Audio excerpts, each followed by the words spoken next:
Assalamualaikum dan hai kepada semua. Kami daripada UniKL Mindset atas subjek pengajian Malaysia 2 ingin menceritakan mengenai tragedi 13 Mei 1969 yang memberi kesan kepada masyarakat berbilang kaum dan perpaduan negara Malaysia yang ada pada hari ini.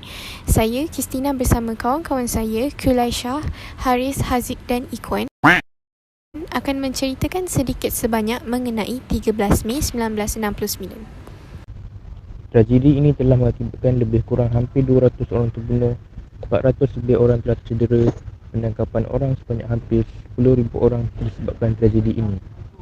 Apa punca berlakunya tragedi ini adalah disebabkan kumpulan orang yang dijalankan pada tahun 1969.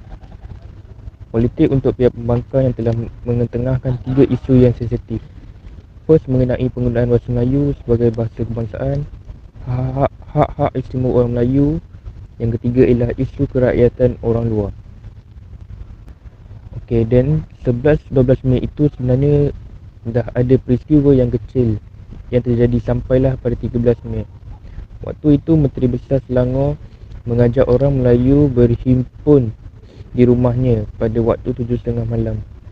Tapi start pagi pada hari itu sampai ke petang sudah ada banyak pembunuhan dari satu tempat melibat ke satu tempat.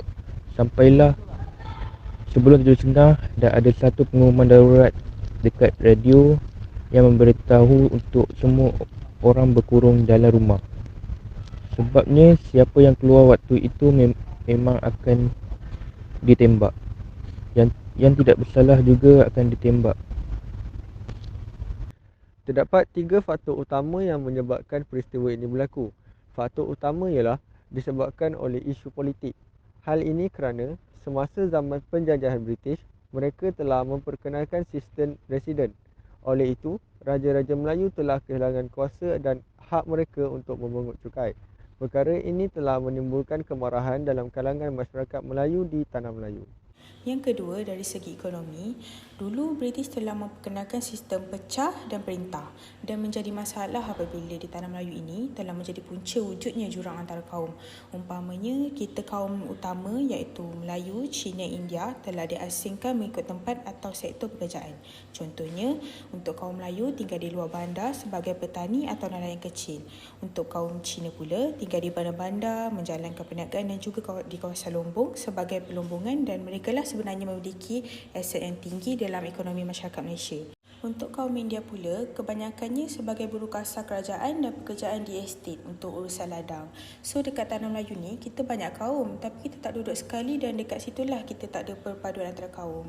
Pada waktu itu, kita ikut cakap orang British je, orang luar yang guide kita. Kita tak ada kuasa untuk berjumpa antara satu sama lain. Faktor yang ketiga ialah faktor sosial, iaitu kebanyakan kaum Cina tidak berhati dengan kaum Melayu kerana kaum Melayu sering mendapat layanan baik daripada pihak British. Tragedi 13 Mei ini ialah kemuncak bagi masalah perpaduan di Malaysia. Oleh itu, kita hendaklah ambil iktibar daripada peristiwa tersebut agar perkara yang sama tidak berulang.